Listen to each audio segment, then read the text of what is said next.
Fox Racing and ADVRider.com welcome you to episode 52 of The Lowdown Show. I'm Neil Graham. This week I chew the fat with Mingus Oliver, a South African who runs Turkana Gear and who, through his travels, has developed a few opinions about things. But before we take the leap, Fox Racing has a few words. In over 50 years of connecting riders to dirt, Fox Racing has learned that the best gear always has a discernible purpose and a strong point of view. The Ranger, Defend, and Recon Adventure Collection takes a minimalist approach to product design, with a clear mission of providing everything you need in adventure-ready gear and absolutely nothing you don't. Minimalist chassis, fully seam-sealed with Gore-Tex waterproofing, and D30 CE level protection across the board. This gear is every bit as pure as the adventure you're chasing. I was the last of the apartheid young people that, as we got out of apartheid in 1994, we started working and affirmative action started, which means that the white guys are not going to get a job.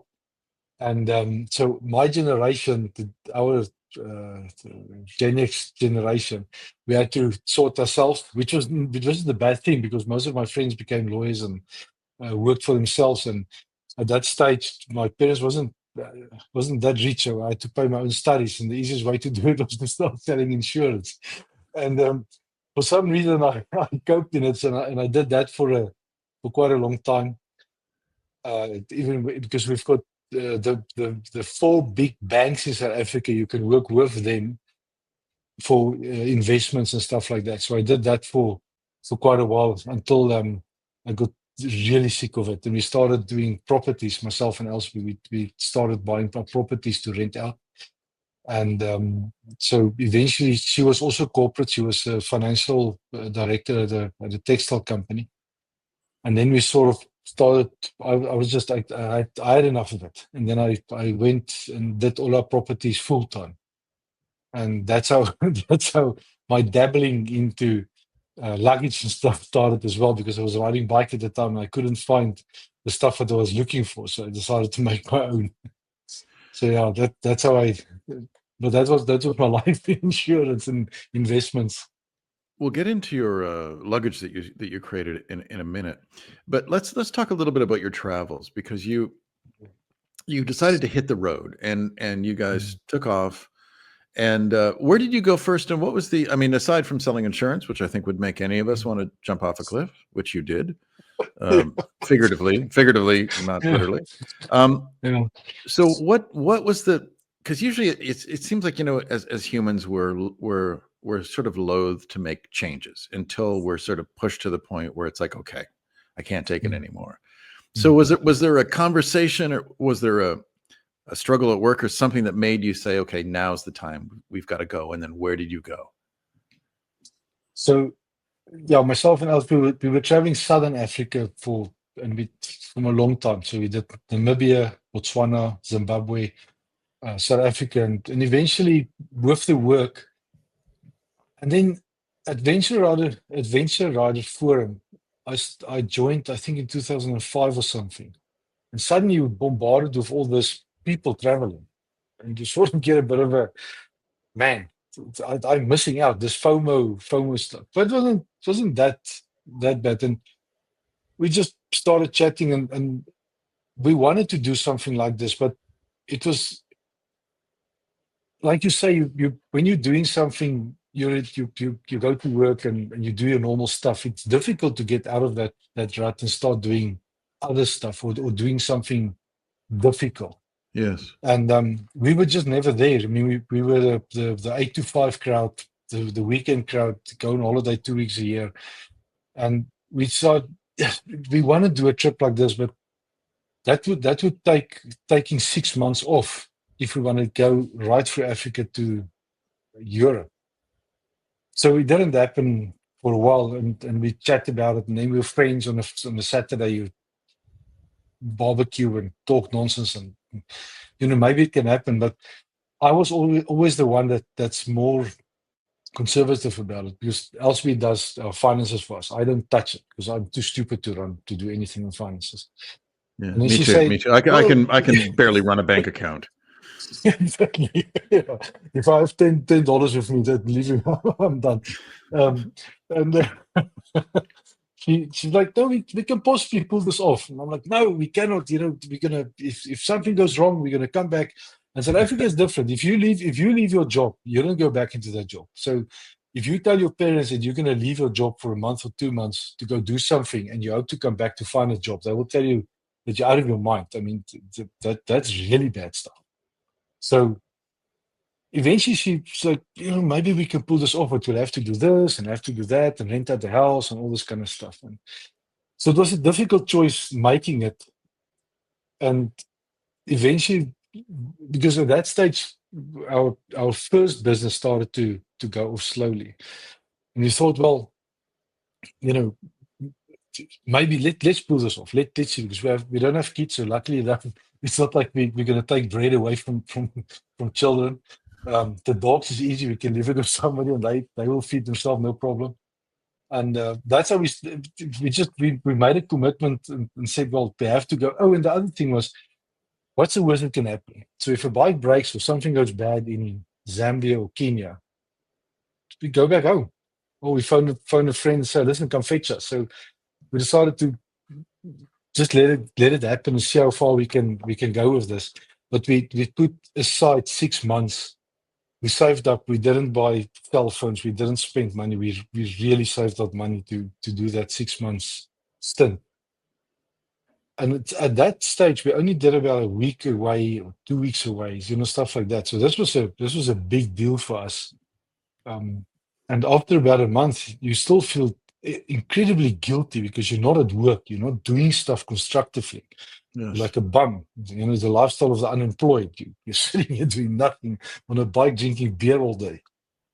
So it was a difficult one. But that said, we got into Ethiopia and the 6 months was over. We had such a great time that by that time, the 6 months was over. We were not going to make Europe. We parked the bikes and flew back home. But that's when it hit us that this is nice. Now we're back home. We're in this rut immediately. We fall into this Monday to Friday thing.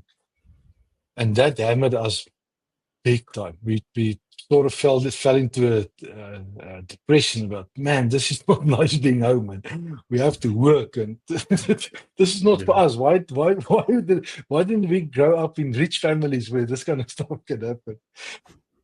But that's how it started, and it ignited something that, man, we really want to do more of this, and you need to do it, because if you get some of your family or friends, I mean, you probably know somebody that retired at 60, age 60, and then 5 years later, gone. Something happens, and we didn't want to be that. So we thought, well, let's see if we can keep on doing it. But there was a lot more planning and stuff going into it to do the next stint on traveling through, getting from Ethiopia to Europe, for example. You're listening to The Lowdown. So the question I think a lot of our listeners have, and me too, with when I speak to people who've traveled extensively, which is, what are the logistics of pulling it off? I mean, did you keep your home in Johannesburg? Did you sell it? How did you fund it? Because the Turkana Gear company that you run didn't happen till later, correct? Yeah, so you're 100% correct. Logistically, it can be a massive nightmare, or you can sort of grow into it, and that's what was lucky with us, is we sort of grew into it. Elsby and myself got out of the corporate game. We did properties. So at that stage, in 2007, 2008, she also resigned a job, and she handled all our properties for us. Now, I mean, it's not a massive portfolio, just a few properties, and we were lucky that they gave us good passive income from that. And I started then a company called All Terrain Gear. That was the precursor of Turkana. Mm-hmm. And the reason for that is I wanted a stove and a duffel bag, and it was either the stuff that was available in South Africa from Europe and in the USA was either ludicrously expensive, or just not stuff that I thought would last. So I started that company making saddlebags and duffel bags and stuff like that. And with a bit of wonder, it actually did well in South Africa. I didn't know anything about the export market or Europe so I only sold in South Africa, and it did well. And so we still had a house, we still had the properties. We had the lady managing our properties for us when we were not here in that 6 months. And she also helped us with managing the All-Terrain Gear, the little company. And we had dealers in South Africa, and they were happy that if we're not there, they would go on without us, and they will work with her and all. So it was actually they all helped us to do this 6 months thing. And we closed up the house. We saved a bit. We saved a lot. We didn't spend money on anything that wasn't necessary. And that could pay the house payment, and the cost of having the house, just locking it up and go. But then the next stint was a 3-month stint to get to Israel, and then was another stint to get to Europe, was another 3 months. But it was we went home 6 months, then 3 months away, and then 3 months again, and then 6 months back home. So we sort of grew into it. But the one thing we did realize from the word go is you cannot spend money on stupid stuff. You cannot go buy a $50,000 car and cell phones and fancy laptops and stuff. If you want to do something like this, you have to throttle back massively to save up money. Because if you budget $20,000, and I'm just saying numbers, if you say it's $20,000 to do a trip, add another third to it, because it's going to be more than whatever you think it is. It's always going to be more than what you always underestimate. Shipping, you underestimate medical insurance that you have to buy and stuff like that. So only about 2 years later that we got into a position where we said, maybe we must sell the house, keep our other properties, take the house money, save that for something else, because the house was standing empty. And then we started to rent the house out, because we were away more than what we were back home. And internet started happening a lot better, because when we started, you have to go into an African country, buy a small little dongle with 256 meg of data. Yeah. And then you try and upload stuff with that. But once Wi-Fi got more mainstream, that helped us, because the factory was doing its job. The lady that helped us with our properties, she did her job. So it became a lot easier. But not having kids, it was a massive benefit. You cannot do something like this if you can, but if you must have, I don't know. I would not do it, because I think there's a lot of disruptions for children doing that. So we were lucky in that sense. But not falling for instant gratification. I have to have it now. The long game is what made it possible. Is it I was 40 by the time we only pulled this off, that we started this. I mean, before that, the properties had to be paid, and we had to create the income for it and stuff like that. So to make sure that when we do this, that you're not 2 or 3 months in, and then suddenly now you have to park bikes, fly back home, and then it's already too late. If stuff goes wrong back home, it's already too late. Right. So the instant gratification thing was a major thing for it, that we want to play the long game in this, and make sure that when we go away, things are sorted, and make sure we have income for it. And so we're still not, we're not Ferrari owners type of income people, but if we don't do stupid stuff and stay in 5-star hotels and ride brand new BMWs, you can keep on doing this. You raised kind of an interesting point. And a lot of the people that I've spoken to in this podcast who've traveled sort of kind of rue technology. They are dependent on technology to stay in touch with those at home. And in your case, you're keeping in touch because you're running a business while you're traveling. And yet a lot of people are very romantic to an age before connectivity. When, if you were in the wilds of Zimbabwe or Vietnam or wherever, and there's no communication, that you actually immerse yourself more in the culture. And a lot of people, who've traveled, back in the 80s and 90s and then, still travel today or travel since the internet, essentially, look back fondly on those old times, because it's like now they feel that they're always connected when really they want to disconnect. I mean, how do you deal with that in your mind? Is technology kind of an anchor, or is it a really positive thing? It is a positive thing in the sense that you can do business now that you couldn't do 15 years ago. Definitely, absolutely. There is a lot of opportunities for younger people like this digital nomads that can do that. I am with you with the romanticism about the time before all this technology. When we started, there was no iOverlander. There was no Facebook, or Facebook probably started. Google Maps wasn't the thing. I had a small eTrex little GPS, two of them, with Tracks for Africa maps that is sort of similar to BDR tracks. So we had none of that nonsense. And like I said, we had to buy a dongle for data in the country that you can quickly phone back home a little bit, or maybe send an email, and I had a small little laptop.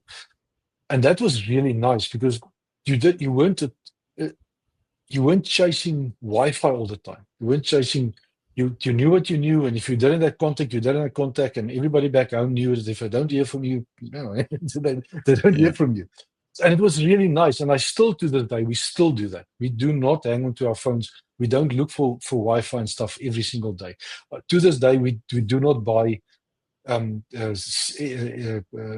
cards when we go into new countries. A lot of people do it because they want to stay in contact with home, and we do the same. But I'll get Wi-Fi tonight. When you get to a place, maybe there's Wi-Fi, you'll have it. And if you don't have Wi-Fi, it's not the end of the world. So we still do that. I still try and not get fixated about the iOverlanders and all those apps and stuff that you use, because it rules you, and eventually you do nothing except sitting on a phone the whole damn day. And you're absolutely correct.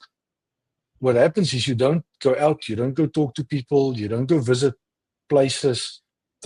You're constantly focusing on Instagram and social media. And I love social media. Seriously, I have no time for social, but unfortunately, the only redeeming factor of social media is that it's good you can use it for business. And we've met so many people across the world, really nice people. And it's a nice, easy way to keep in contact with them rather than sending an email every day. Oh, listen, we're here now, and here's an email. So that's about the only redeeming factor.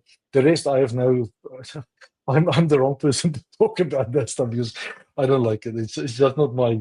I'm still old school with that. It's the same with maps. I like maps. Right? It's easier to work on a map than routing stuff on a GPS. And to this day, I would sit on a map if we have been to a place and look for really nice little roads. And if I can track it, I'll track it. Otherwise, we just go. It's no different than what it was that time. You don't need to have all this technology. That even on iOverlander, very beautiful app. It made a huge difference to a lot of people, but we don't use it that often. I will go into a place and maybe use iOverlander and see if there's things that you must look out for, don't look out for. But generally, we don't even use that. Use your common sense when you go into a place and figure it out. And also, it makes you. I've had a guy called me one time, and he plotted a route in South Africa and Namibia by literally sitting on Google Earth satellite view and map the entire thing out, fuel stops, ATMs, everywhere. And I was like, man, dude, this is not fun. I don't even see that. I see no benefit of it, because you're leaving everything left and right from it. You're leaving out. You're not doing it. There's no fun in that. I see no fun in doing stuff like that. Well, and most of the interesting things in life happen either when we've been drinking or we're lost. Exactly. And I think that's the stuff. And it's interesting. I used to be able, when I would go traveling, and I haven't done the kind of travels you have, but I used to be able to memorize an entire day's approximate route. I know I'd go to this town and I'm kind of looking for this road. And I could memorize, 10 to 15 sort of waypoints in a day. And now I can't do that. I've lost the skill because of the, Yeah. because it's GPS. And now I feel, I can go out and I'm kind of hopeless. And I have old motorcycles with don't have screens, and I don't have GPS. So there's always stopping and looking at the phone. And I rue that skill that I have lost. And, because I would lead, and there'd be a bunch of guys with me, 3 or 4 guys, and they'd say, "How do you know this stuff?" And I'd say, "I don't know. I can just remember. I just have a good sense. I can always find good coffee." Which is important. Which is extremely significant to me. And I could just, you just have that, you have that sense when you travel of you just see something out of the corner of your eye and you think, "Oh, there's something over there." And I mean, sometimes you're dead wrong, but often you're right, aren't you? And technology is it's almost like it's interfered with our natural instincts as humans to get explore. what we need to explore. Yeah. Yeah. And it gives you what is the English word? It makes you, so you see something, because you're planning the stuff. No, you're going to go this route, and it's off road, and it's in desolation places, and then you go on in somebody sometime in the past made a comment, very bad riverside, and immediately you're like, oh hell, this can go really wrong. And what will you do? Probably miss the damn thing. And if you go there without this nonsense, you probably go through a river sand and do the whole thing, and nothing would come of it. And we've had many such instances where it's actually nice. You stand up in the morning. Bolivia was like that. Uganda was like that. Lake Turkana was like that, where there's nothing for 5 days. There's nothing. It doesn't even help you switch. If you have offline maps, you can probably see where you are and get a bit of, but there's nothing. So it's incredibly, it feels liberating to be unplugged, that you don't have to, I can't get onto Wi-Fi or to WhatsApp with it to talk to family. It's just not there. And it's really nice. It feels like you're back in old times, where it's just life is life. When somebody called you on a landline, they leave a message on a little piece of paper, and if you call them back, you call them back. If you don't call them back, it's one of those things. But you also don't fall into this trap where, like you say, you don't go visit places because maybe something, or maybe something's not there, or you saw a warning about something. And I don't say do stuff callously, but there's stuff that you can figure out. Let's stretch our legs and listen to some words provided by our sponsor. In over 50 years of connecting riders to dirt, Fox Racing has learned that the best gear always has a discernible purpose and a strong point of view. The Ranger Defend and Recon Adventure Collection takes a minimalist approach to product design, with a clear mission of providing everything you need in adventure-ready gear and absolutely nothing you don't. Minimalist chassis, fully seam sealed with Gore-Tex waterproofing, and D30 CE level protection across the board. This gear is every bit as pure as the adventure you're chasing. Now back to my conversation with Mingus Oliver. You're listening to The Lowdown. Let's talk a little bit about gear, because I find traveling by motorcycle, especially a motorcycle with soft luggage, it can be very complex, because you've got this wheel spinning, you've got this chain, and everything, it's like a vortex. Yeah. It wants to suck everything in. And I have chewed up so many soft saddlebags, and this is road riding. This isn't even in the dirt. And so often with products, and this could be anything, could be a car, could be a stove. You use it for a month and you think, why did they do this? Why did they design it this way? It doesn't make sense. And sometimes especially with the popularity of overlanding, which has become a big business. We can talk about that too, because I'd be curious about your thoughts about the sort of the cult of overlanding. Because I know where I live, I'm just a couple hours outside a major city, and I see these trucks go by, and they're not going to the Arctic. They're going to a campsite, but they've got the ladders and the viewing thing on the top, and it's sort of insane. But back to the gear. Is that how Turkana Gear, your company, started? Did you really were you just tired of shitty luggage and you tried to make your own? Yeah. So ATG, the one I started in 2007, was literally because of that. The European luggage in South Africa, and please, the European listeners, and it's not to be condescending or anything, is that South Africans are a little bit like Americans or Australians, is we're as rough as a bear's ass. They will pull anything through their ass if they can. So you get European luggage, which was predominantly made for Europe. It's road riding and they don't go off-road much. Maybe they go to Morocco. So a lot of the luggage, it looks nice and it will last, but it's just not, when you go into third, fourth year of stuff and you do, it has to work and it's UV and it's mud and stuff, then the stuff falls apart. And that's what happened with us. I bought expensive luggage at the time. It didn't last one trip through Angola. And I thought, man, this cannot be. And American stuff, what we could get was, I think, Giant Loop and some two of the Wolfman and stuff. But it was too expensive for us to import to South Africa. It was just never, the pricing was just of such that if you do import it, only a few guys will use it. So it was always a costly exercise to get the luggage. And then we were on a motorcycle trip through Angola, riding the Doodsakker, that piece that Metal Jockey wrote about on Adventure Ride Forum.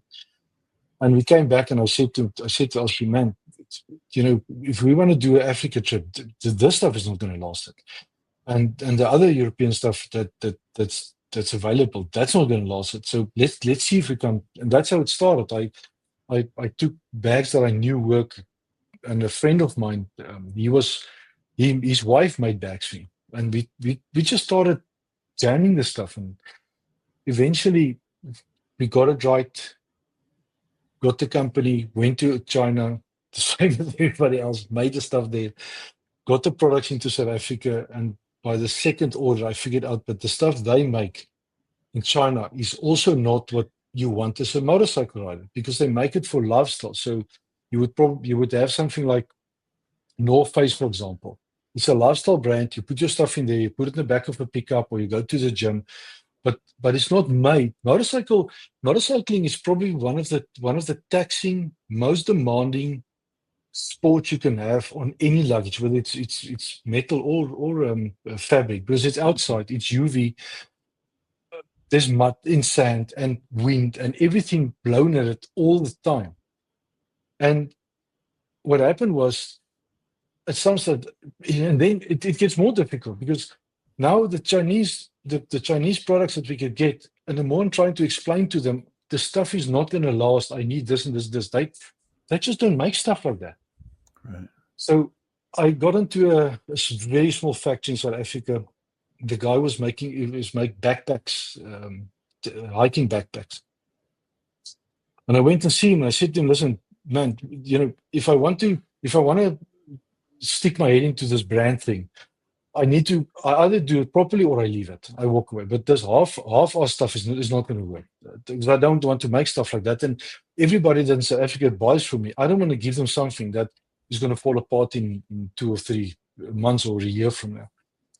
And that was in 2010. And he literally started working with me. We got companies involved with threads, yarns. Yes. Nylon and polyester and this and that. And we got a company that specializes in fabric, and I went and see them and I asked them, I need this and this and this, and we test. And so it just went on and to the extent that we sold the ATG at one stage. And then, because when we traveled South Africa and Europe, it was easy. We could fly back and home easy. But America and Canada and those places are on the other side of the world. So you can't just quickly fly forth and backwards. It's an enormously expensive exercise. So when we started traveling there, that's when we met up with Peter and Leonie, our partners, the two Dutchies. They were also traveling around the world. And we were sitting in bar on a beach drinking tequila. And they asked us, they want to start the brand, and can we help them? And we said, you have no idea what you're talking about. This is stupid stuff. Walk away. Back off. But they kept on asking us about this. And eventually our restraint of trade was finished with Ultra and Greer.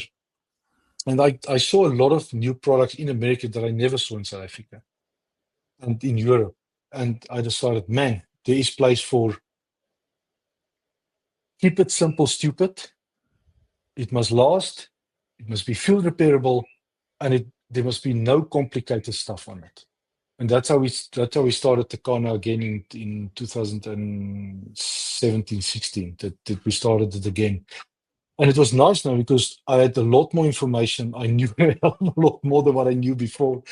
The factory was still there. The guy grew with us for all that time, so he knows what he was supposed to do. So if I give him something like a saddlebag, he knows what he needs to do. We need fabric that can do this, and so that's where we are now. So luckily, with also growing through all this, we make all the stuff in South Africa because at least I can go and speak my language with them, swear them in my language, and make Which is them important, which understand is extremely important. which is extremely important. It's so Because much if you better to say threaten somebody in person than to threaten them over the phone, isn't it? exactly, and especially if they're in another country, you can't threaten Right. somebody in another country. They wipe their ass on you. So, so now we understand each other, but that's how it came about, and it is the same thing. I want luggage. I want stuff. Anything in life. I want products that will last for me. I don't want products to last a year and you ride in the Atacama Desert and there's stuff thrown away there. I mean, we don't live in a world like that anymore. Stuff must last, and you must be able to repair them, and they must be simplistic for people to use. Look, our stuff is very boxy, but utilitarian. But I like it that way. It's a bit of a different vibe. But first and foremost, we wanted stuff that lasts, and we use our stuff every single day. And luckily, because we travel, we can use it, and we can learn from the stuff. And all the people that has bought our products, they give us feedback every day, and it's enormously invaluable stuff that we do get back from them. I find buying luggage, it's a bit like buying clothing. It's extremely difficult to know what you're getting because everything kind of looks the same, doesn't it? And you can't buy, at least those of us. I mean, you will look at luggage differently than I would because it's your trade. But when I look at luggage or a jacket or something, I invariably I look, and I'm not even trying to, but I end up looking at its style. What's it look like? Does it look nice? Does it not ruin the lines of my motorcycle? Does it make my waist look trim if it's a piece of clothing, Yeah. And yet the things that we really need stuff to do, it's hard to tell by looking. And also there's another thing in our culture, which is that we don't buy for quality anymore. We buy for brand because brand is everything. I mean, my daughter who's 20, when she was young, impressionable in high school, it wasn't about buying clothing that would last. It was about having the brand names that other kids had. So it must be tough in some ways to sell a product. And you said your stuff is not beautiful and stylish. It's good, but you can't see good when it's just in a catalog, can you? That is a very big problem, yes, because Instagram and social media and all this, it must look good. And look, aesthetics it's a big part because we're visual. I mean that's why people either like a bike or they don't like a bike styling. Yeah. And it's visual, and it's difficult for us to do that. And it's a little bit, I don't know how to explain it. So you get mountain climbers or the old mountain climbers and the old brands that was that time. They're small, you never hear of them. And then you speak to a guy that's a real expert in mountain climbing or rock climbing or something like that. And he says, but I use this little brand. You've never heard of them. I'm like, but what makes them good? No, because they're functional and stuff, but the understanding of marketing is probably not there, and they just don't make for mainstream stuff. And that's a little bit like what we are. We're not on the side of the mainstream look really good aesthetic stuff. We're more on the functional stuff, and it is one of my biggest problems. Is every single day I'm trying to figure out how do I market that to people, because you can tell them something is good, but they'll say, "Oh, but the rest is also good." The stuff you buy from Temu and Shine from China, oh, that's also good. Last me a year. So how do I explain to them that I don't want it to last a year? I want it to last 5 years, 7 years, or to hand it over to your kids if one day. So it is a difficult thing to do. We're trying to be really authentic about stuff, so we don't talk nonsense. If we throw it straight. Stuff works, it must last, and if something goes wrong, it goes wrong. There's not much I can do about it, but we'll try and fix it as quickly as possible.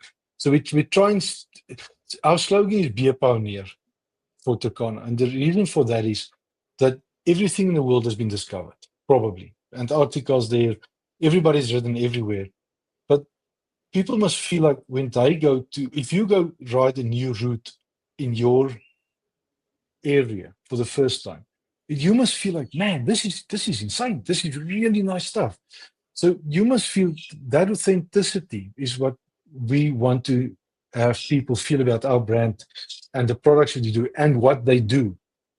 Because just to buy this stuff and look good, and like they say, each to its own. Everybody's different. So some people do love a blacked out GS with all the black kit and stuff, and it's fine. It's no problem. But if you really like going out, exploring stuff, seeing new stuff, getting new impulses from the world, use stuff that will last, use stuff that can take you places, and be part of that genre rather than I want to be part of, put my stuff on a bike and go to Starbucks. I don't want to be there. I want to be for people that really likes this stuff. And if they want to jack something down the dirt road, then go jack something down the dirt road. At least go have fun. You make an interesting reference to Starbucks, and of course, this is a perfect segue for us to talk about the overlanding, the cult of overlanding, and and as I was saying, there's I see people everywhere, and it looks like they're going to hike to Russia, and really they're not. They're just going a few hours away, and of course in North America there's a peculiar thing. It's that the big GS are 1300, 1200, 1250 GS BMWs in many ways have replaced Harley Davidsons as vehicles of sort of success, of you've made it. So and they always have the perfect gear, everything's perfect, and the bikes are often extremely clean. So and of course, as you know, those big bikes are not ideal for the skill set of most riders. A 600-pound motorcycle is not perfect. So what do you think of this cult of overlanding? Because there's two ways to look at it. I think you can say, okay, the more people that get involved, the better it is. The more people that do it, they'll support little companies like you and bigger companies and motorcycle companies, and the rest of us will have more choice. And other people say, well, it's total bullshit. It's not really about seeing new places or discovering cultures. It's just another way for an affluent society to show how much we can buy. Where do you sit on all this? Probably what you've just explained. So, which the bullshit part or the other part? No, both. It is such a swing thing or a love-hate thing. So when we started, you ride on a road somewhere in Africa, and there's a traveler coming from the front with some bobber, and I remember I'll give you the photos of that. We meet him next to the road. It's Italian. He didn't have any money. He had and I don't know if it's a Harley. It was something to that effect, with a 5 liter of fuel on the back, which was a water can, and he was going to ride through Africa in 30 days. End of story. That was his adventure. Done. End of story. And you always stop for travelers like that. If you see somebody coming from front, whether it's an overland truck, a vehicle, or a bike, you stop for each other, give information. Where are you going now? I'm going there. Well, look out for this and that and that. And if you get to Africa, that's my home. Go stay there. And they would say the same for Europe. And I actually use the word piki piki because it means small motorcycle in Swahili, and I wanted to have what we do, travel or motorcycling, whatever. And at that stage, I looked up words and I could find the word overland, and it was like, I'm using this word. Nobody else used this word. Now today, it's like everybody's using the word overland, and I'm thinking I need to get the damn word out of my name. But because overlanding to me, in the old sense of the word, means crossing borders by vehicle or foot. And if you're overlanding in America, you're not overlanding, you're crossing state lines. Although America is a big place, you can, and Canada the same, you can essentially say you're actually overlanding because there's a lot of dirt roads and that. But the essence of overlanding for me always was crossing borders. But now that's just semantics. It doesn't really matter. So it Yeah. did blew up, and I think social media is part of is probably the reason it blew up. But out of that thing grew the I like to look the part, not really ride the part. So again, everyone's to himself. If it makes you happy, sure. But I think it did change the game a bit where the tools we got, the motorcycles we got, is not the tools we wanted. And now the game has also changed that there's so many people that's not using that tool for what it was intended for, that the brand started to make bikes that's not really. So you take a new BMW, for example, costs $25,000. You take it down to a Shire, or you can bring it to Africa, and you have no insurance on that bike. So if something happens, you walk away from that money. Done. You walk away from it. If you leave it at a border post because they don't want to let you into and they confiscate your bike, you leave it there. If you have an accident, you leave it there. So it is not bikes made for that kind of purpose anymore. If you have parts even that time with us, BMW, we were riding the BMW, so I had problems in Africa. It cost me $400 for shipping, $100 for the part, and 3 weeks of sitting doing nothing to wait for the part to get there. So imagine you now have to buy a tire somewhere in Africa or even in South America. The tire is $470 if you can find it for that bike. So those Wow. bikes are not really made for that application anymore. If you're in a country like the US, sure, but that's probably why most people don't use them for that application anymore. Luckily, the 650s fell away, and now we've got the new 450s, the CF Motos, and all these other bikes coming. So hopefully that will kindle up new riders, smaller bikes. We're starting this whole generation again because where's BMW going to after the 1300, the 1400, 1500? I don't know. I mean, it's stupid. So it did create this bubble thing where I think it's a lot of look at me and I want the social media thing about it and look good and stuff. So it is there. But I think there's still a lot of people that really like traveling. And even if they can only travel in their own country or go camping and all this kind of stuff, I think that is still there. But it did change the game a lot. I mean, it is definitely not the same.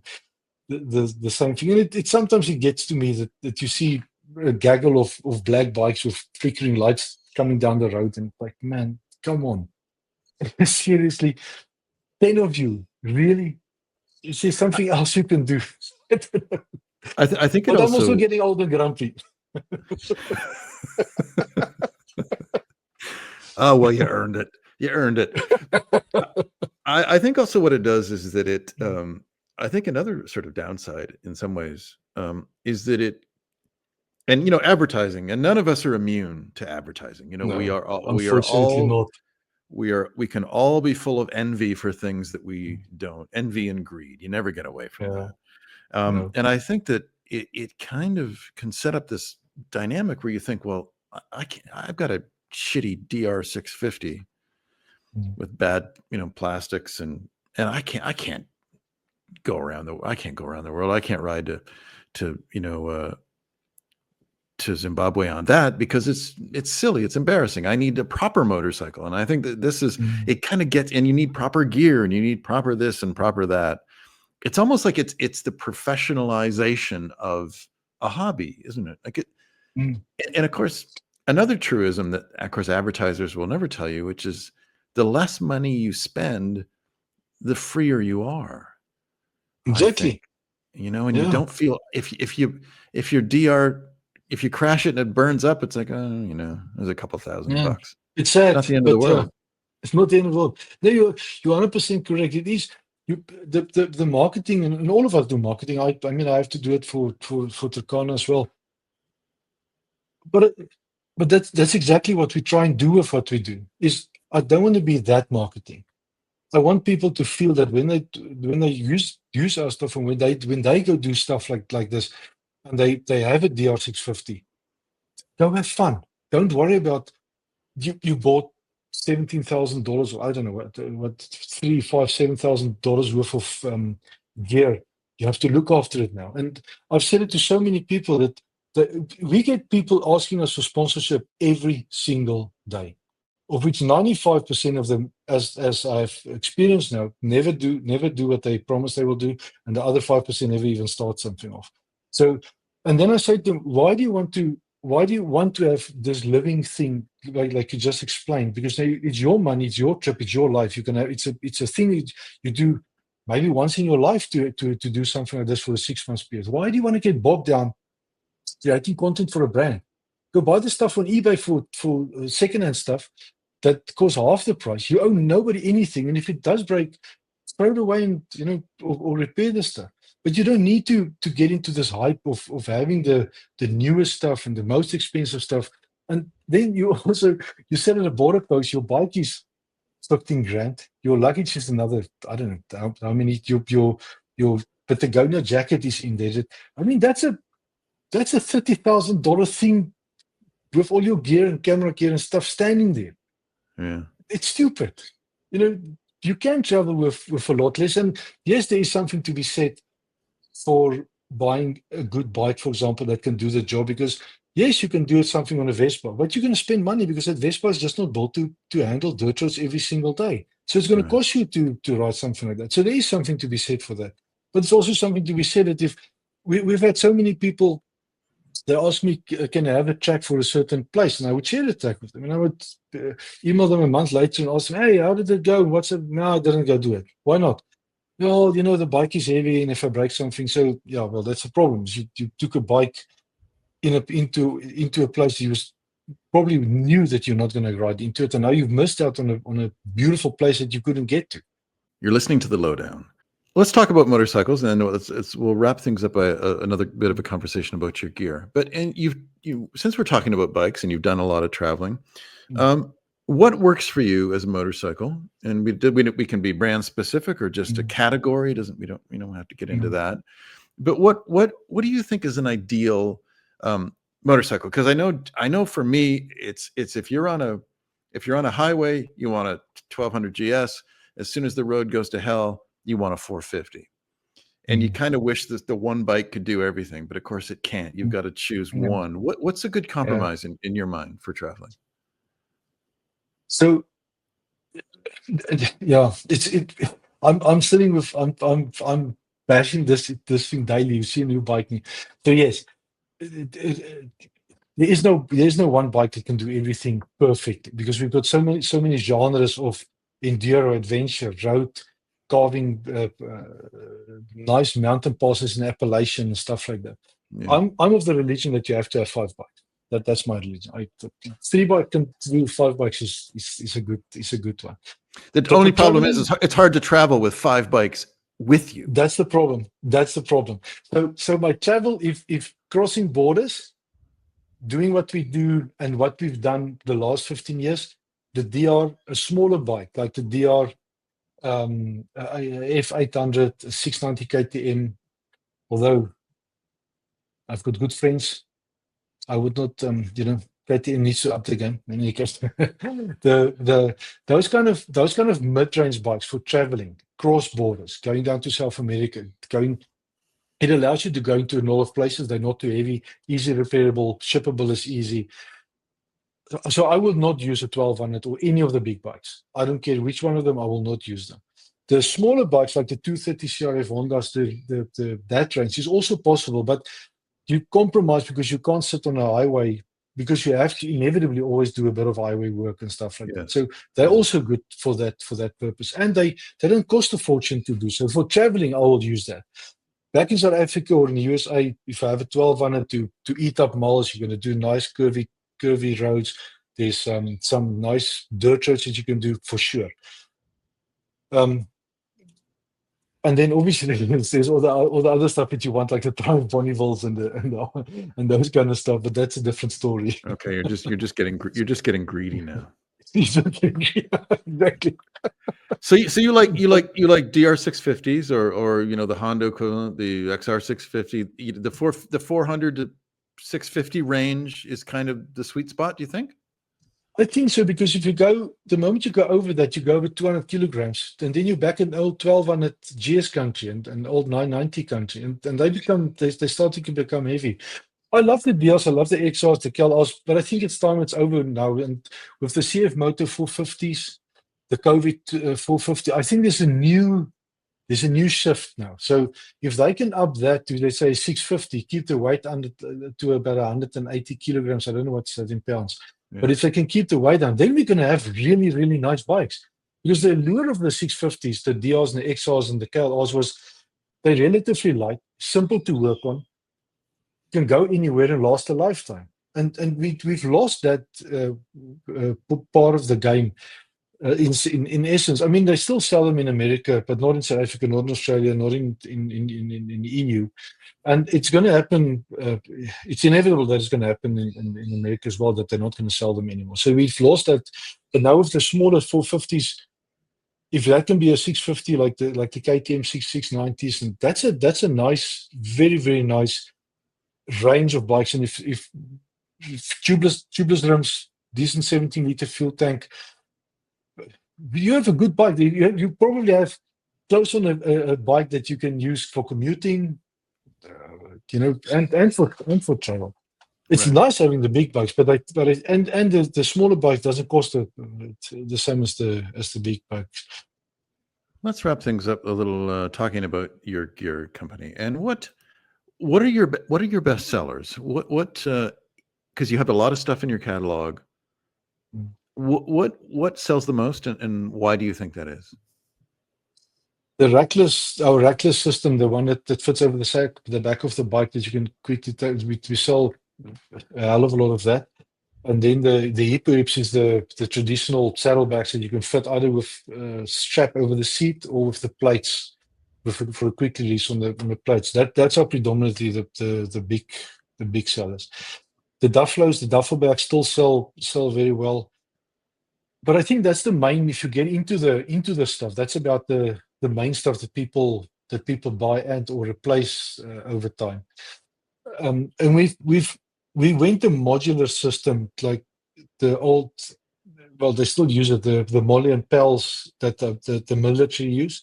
We've used that for bags attachment because it's easy to use. It's robust. It's proven. So we went that way so that you can modularize the stuff that you use, so you can pack the way you want. Because that's another thing. Many people pack different. Although you say to people you can do this and that and that, they've got their own ideas. I want a 20-liter with 2 outside little pockets where I can put my dirty shoes and stuff like that. No, sure, then you do it that way.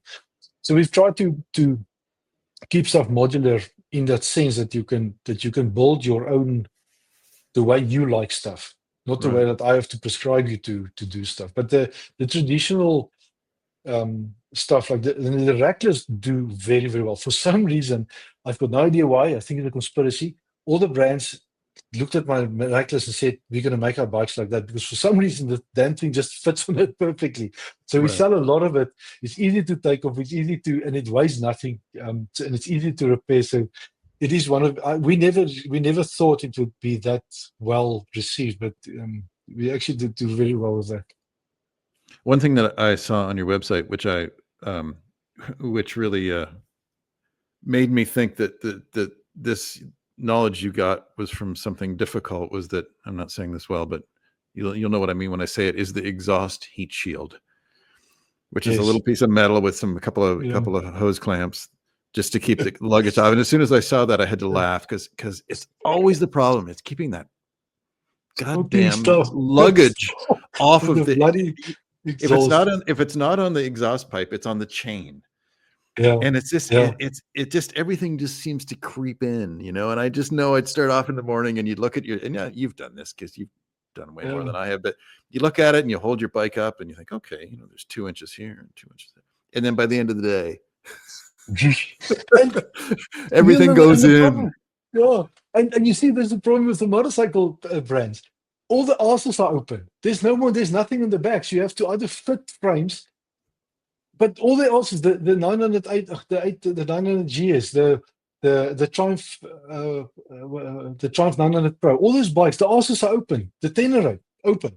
So and then there's the exhaust in this. Now you have to try and figure that stuff out. And I understand why they're doing it. People want a clean looking bike and it must look, Dakar Rally and Rally and all this kind of stuff. I'm with him, but it makes it bloody difficult to figure this stuff out because the moment you add stuff, you add weight, and weight is a problem on a bike. We don't want weight on a bike, so now you have to build frames for the stuff and the exhaust is. I mean, BMW traditionally had this exhaust sitting in the bike. It burns everything behind it. That's why Touratech and all the other guys also always sold a little pipe extension to put in the exhaust pipe to get the exhaust gases away. So, yeah, is it? So you're really, as a luggage company, you're really in many ways working against what the manufacturers are making, aren't you? You're trying to because work you're around. You're trying to work around it, and so some of the companies, Touratech, for example, they've got their system. They've got their racks, so they adapt everything to their racks or to their system. So it's easy for them. If they make something to fit on it, they make it for that. I'm trying to please everybody.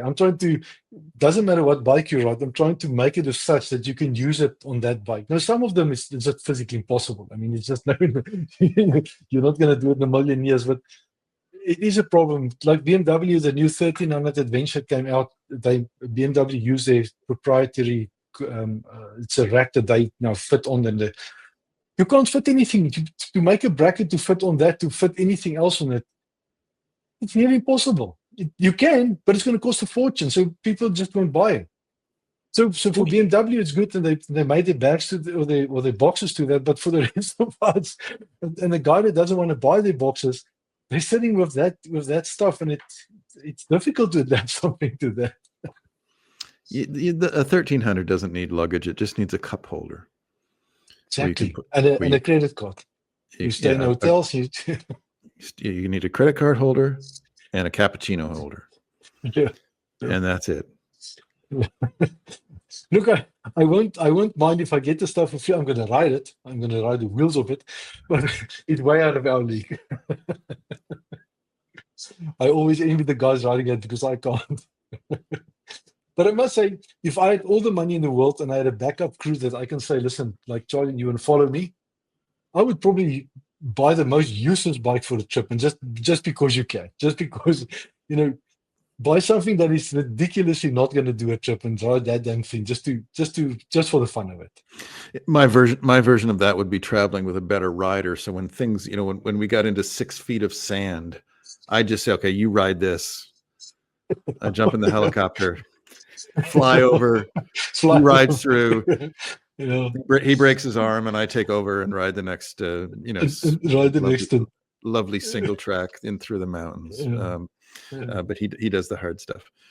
Yeah, unfortunately, we didn't grow up in Saudi Arabia with a sheikh for a dad and that money. So yeah, not gonna happen. For more information about Turkana Gear, visit turkanagear.com. Also, thank you to Fox Racing for the generous support, and thank you for listening to The Lowdown Show.